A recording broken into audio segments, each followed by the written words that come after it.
everybody. It's Dave Dyer, and welcome to another episode of Tight 10 with Dave Dyer. I am Dave Dyer, your host, and this is the podcast where I have interesting guests on, people I find interesting that I want you to find interesting. We go through 10 questions. We cover all kinds of stuff, some silly, some more important, but we have a great time. And my guest today is none other than radio legend, Kevin Matthews. Kevin, you want to say hi to everybody? Kevin, for those who don't know, started here in Grand Rapids, Michigan, where I'm from. He started actually when you were at Grand Valley on the radio there. And then you went to LAV, WLAV, iconic station here in Grand Rapids. You went to St. Louis for about a year. Yeah. And then you went to Chicago, where you were part of the Loop, WLUP, and you guys ruled Chicago, right? Yep, for nearly 2.5 decades. Yeah. And then it all fell apart. And it fell apart. I became a heroin addict, hooker. And it's in my book, movie. Right. The movie's called Ben-Hur. And, it's, Dave, it's that story. We've all got that story. Yep. And I want to say, before we roll into the questions, I want everybody to know the comedic influence you have had on me. When you came back to Grand Rapids, there was 2 or 3 days a week that I used to come into the show, and I would contribute some material, did a couple characters and so on and so forth. And I tell people all the time, comedians are some of the toughest audiences in the world as far as making ourselves laugh or laughing at other people. Right. There were times when we would be in the studio where we would be laughing so hard that we would have to go to commercial because nobody could speak. No, and it's so true. And, for those folks here in Grand Rapids, we had such a mentor for me, Ed Buchanan. Yes. Ed Buchanan was, an old hippie that started the LAV, the underground radio. And I loved Ed.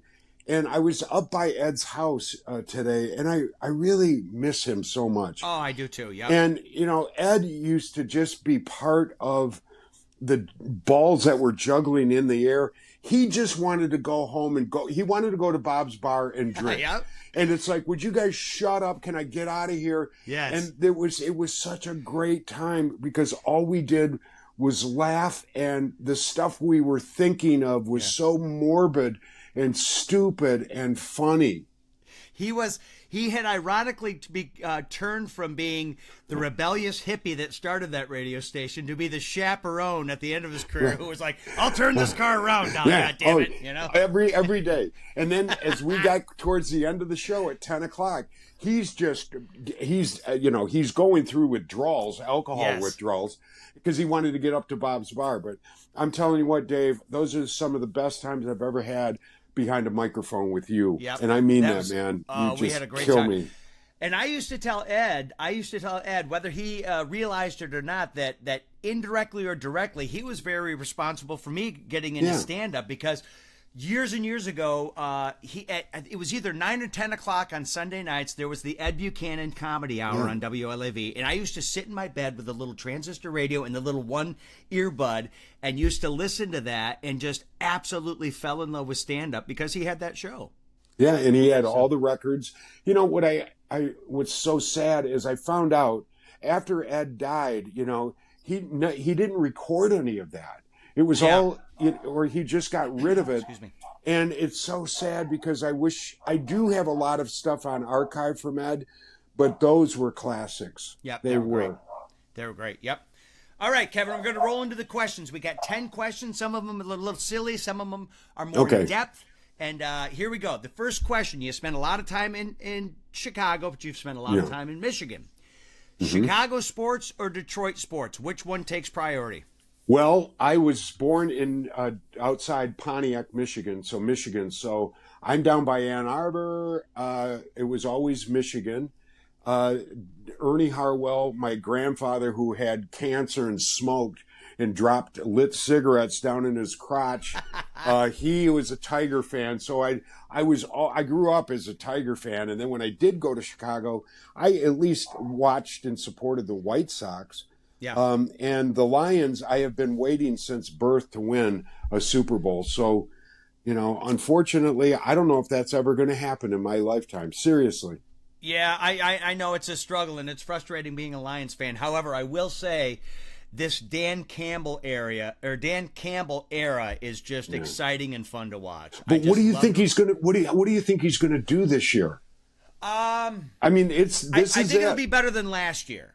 I hope so, because this is, Dan Campbell and the Lions play so physically that they hurt themselves. They do. By the end of the season, everybody's in. And who knows? And now with Montgomery gone, I loved him. Now I love the guy that they got. I can't remember his name. Isaac Pacheco, the guy from Kansas City. No, Isaac Hayes. Isaac Hayes is suiting up. But the guy they got from Kansas City. But I'm with you, man. I was such a David fan, Montgomery fan. Yeah. And I was always frustrated. Like, I never felt, especially last season, like they were utilizing him the way they could. No. He is the ground and pound back who's every time he got the ball, there were 5 or 6 yards. And as much as I love Jahmyr Gibbs, he's just not a big guy. And every time they'd send him up the middle, he'd get demolished. And the Bears got rid of Montgomery. Lions pick him up. And I'm like, why are the Bears not at least throwing bait in that water? Yeah. So to answer your question, Dave, I'll always be loyal. I mean, there's a part of me since I birthed waiting for the Lions. I love the Chicago Bears. Yeah. And, when it comes to baseball, I loved, to this day, Ernie Harwell. I can never disregard him. He's just, I love the logos. I love the Detroit Tigers. Yep. All right, here we go. Question number 2. A lot of people know radio as they listen to it, and it's just talk and conversations going on, which you did that, and you were brilliant at that. But you also, pretty early on in your career, understood that developing some characters was another way to get people to listen, with Jim Shorts, Devon, Ronald Reagan, all kinds of things like that. What happened, or what sort of clicked in your head to say, this is another way that I can go about doing this? One of the things, I created characters just so I wouldn't get in trouble. So I could blame the general manager. I could say to the general manager, hey, I didn't say that. That was Jim. And for the longest time, general managers thought, no, there's more than one. Kevin's surrounded by people. Yeah. No, you moron. And so I did that just to always cover my butt. Always. Rule number 1, cover your ass. My wife listened to you years and years ago when you were in Grand Rapids for the first time. And then when I would go on and be on the show with you, and I'll bet you it was a couple years that I had been going in to the show with you. And I told her about, you doing Jim back and forth. And she said, Kevin is Jim Shorts? Yeah. And I said, yeah. My wife had no idea that Jim Shorts was you. She thought he was a completely separate individual. Yeah. And it was just done so well. And I always tell people, sitting in the studio watching you do those 2 characters, Jim Shorts especially, the way you were able to so quickly change a point of view from being you to being Jim, such different perspectives on everything, was just a blast to watch. And I had fun because Jim Shorts that's not his real name. Jim's real name is Richard Baggs. And so what was happening, I was creating characters that would then come up with characters. Yeah. So Jim Shorts had characters, and it's like a psychopath just unleashed. Oh, it was the best. I absolutely loved it. Question number 3.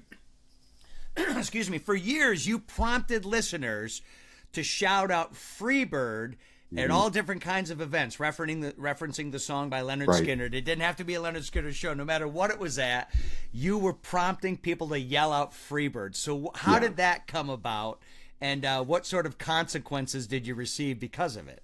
Well, if I go back, I'm in Chicago, 1993. Some guy calls me up, and I had so many listeners call me every day. Kevin, that's Friday. Tonight I got to go to a dinner theater with my mother-in-law, and it's with Lawrence Henderson, and a dinner theater out at Oak Brook. It just had, elderly. Oh, this was a show from hell. Yeah. I mean, I wouldn't want to go out on a Friday night to see, Lawrence Henderson. Yeah. And he goes, what should I do? And I go, well, when she's in her act, just scream as loud as you can, Freebird. Just yell Freebird and see what happens. And he did during a quiet part, and it just kind of stopped the show, and everybody looked at him like, you're an idiot. And his wife got mad and everything. But then what we decided to do is, if you ever attended a bad show, Yeah. you know, a show that your mom and dad would like, just start yelling Freebird. Right. And then it just got out of hand, where now people are going to legitimate shows that, why are you yelling Freebird? And it just got out of hand. And the Wall Street Journal did a big story like about 7-8 years ago, and they tracked the origin back to me, at that dinner theater. And to this day, people still are yelling out Freebird. Love it. Absolutely love it. Oh, It makes me laugh. Okay. Question number 4. When you were growing up, who is a figure in your life, whether it was a comedian, another radio personality, somebody on TV, who was a figure in your life that you looked at that you were able to kind of model your comedy after? You know, watching just Jonathan Winters. Oh, yeah. You know, watching my parents and Jonathan, he was funny. Ernie Kovacs. Yep. Sid Caesar, way ahead of my time, but wow, you start to look back, and even and then the Honeymooners, but I'm little, but then all of a sudden I really recall my brother listening to Cheech and Chong, or George Carlin, or Richard Pryor, and also Red Fox. For some reason, I had access to like adult themed albums, right? You know, like adult theme, like Red Fox, Triple X, and it was so different. It was just, wow, this is different. Red Fox was a guy that I think even made other comedians nervous, just because he was truly willing to talk about anything and say anything. Yeah, and it was those gangster, you know, mob-owned clubs. Oh, and it just, I mean, how cool is that? You're working for the mob. I was watching, my brother sent me a video the other day that he had found some clip on Instagram. And the old school comedians, it was a bit of Buddy Hackett doing panel on Johnny Carson. I saw that. And it's so funny. And it's one of those, you know, we're getting older and everything like that, but you look at it, like, nobody has that kind of timing anymore. No. Nobody really has that ability to tell a joke. No, and it's so good. And it's good to actually go back and hear comics talk jokes. You know, I cannot stand any more political humor. I'm done. I'm over it. It's even like comics that are working so blue and filthy now. To me, it's just, you're not a comic. You're nothing more than a turd in a septic tank. I mean, it's done. It's you look at the skill of some of those old school guys. You know, my dad was a big Bob Newhart fan, so I grew up listening to Bob Newhart. Brilliant. Just the one-sided phone conversations. He was great. Yep, and you look at somebody like Foster Brooks that acted drunk on a Dean Martin roast. And if you brought Dean Martin roast back today with Sammy Davis Jr. and, you know, my goodness, you couldn't bring back Archie Bunker today. No, you should. Not at all. By rights, it should be back. In fact, all those shows should be on the air. You should be able to watch them. If you don't like them, don't watch them. Exactly. We'll turn to the channel. Yep, I agree. All right, question number 5. You're flipping the channels, and the movies The Godfather, Scarface, and Casino are all on at the same time. Which one of those do you watch, and why? I have to go with The Godfather all the time. I mean, The Godfather, every time it's on, and I hate it. I've seen it so many times because no matter where it's on, I watch it. There's something... The Godfather 1 and 2, Godfather 3 doesn't count. I'm sorry, you can't have a girl in charge of the mob. So 3 is a wash. Now, I also hear that they're actually making a remake of that. But I love 1 and 2. I mean, is beautiful. Then I would go, Casino is just, but you know what? I'm telling you, from just what's happened to Robert De Niro lately, I can't watch Casino. Yeah, because I'm like, okay, well, that's sad because, and then Scarface is so bad, it's great. Do you know something? I'm glad you said that. The reason I'm glad you said this because, if more than 15 people listen to this, we'll probably be skewered for it. But every time I watch Scarface, and it's this legendary movie, and Tony Montana, and everything, every time I watch it, and so I sit there and listen to Al Pacino and go, "That's a horrible Hispanic accent. It's awful." It is. It is so bad, it's great. It's not even close to what anybody who's Hispanic that I know who has an accent sounds like. Yeah, So, it's just horrible. And I watch it and I go, wow, that's really horrible. It's like I can't help it, but Roadhouse is like so horrible. It's a perfect movie. I think it's right up there with The Godfather. Yeah. Oh, you put it up for The Godfather. All right. I would pick Godfather too, simply because, you know what? I remember from seeing The Godfather, for me, one of the things about it that I love is the texture of it, the way it looks, the lighting and everything. There's almost like even though it's a violent movie, there's a comfort level to seeing that on the screen where you're like, I love the shadowing, the way he lit everything. Oh, it was beautiful. And I was in high school when it came out, and I went to the movies with this girl, and I put my arm around her early in The Godfather. Well, I didn't know it was that long, and my arm cramped up. So I have memories of that. Yes. Very nice. Okay. Question number 6. You have you've written 2 books about Broken Mary. You also just recently had, last year, a documentary came out called Broken Mary. It's called The Kevin Matthews Story, right? Broken Mary, the Kevin Matthews. Okay. So that came into your life about 2010 when you found the statue of the Virgin Mary that was broken outside of a dumpster. Yeah. Correct? Yes. So what about that finding? What clicked in your head that said, or what was going on in your life at the moment where you said, this is a message being sent to me and I want other people to hear this message? And well, at that time, we had just gotten fired from radio. I was just diagnosed with MS. My life just comes crashing in, career-wise, just everything. And for some reason, this Saturday, I went to get my wife some flowers, and I look up, there's a flower shop. I just hear, go get your wife some flowers. I look up, flower shop. I park my car, go in towards the store, and I look over to my left, and I could see the dumpster. And then I saw on the ground this statue of the Virgin Mary. And I was about 10 yards away from it, but I could still tell that's a statue of the Virgin Mary. Now, I was born Catholic, but I'm no saint at all. And I walked over to it. And when I found the statue, that's where everything began, Dave. Yeah. And I eventually went into the flower shop. I asked if I could buy the statue. And the woman said, no, it's a family heirloom. It's not for sale.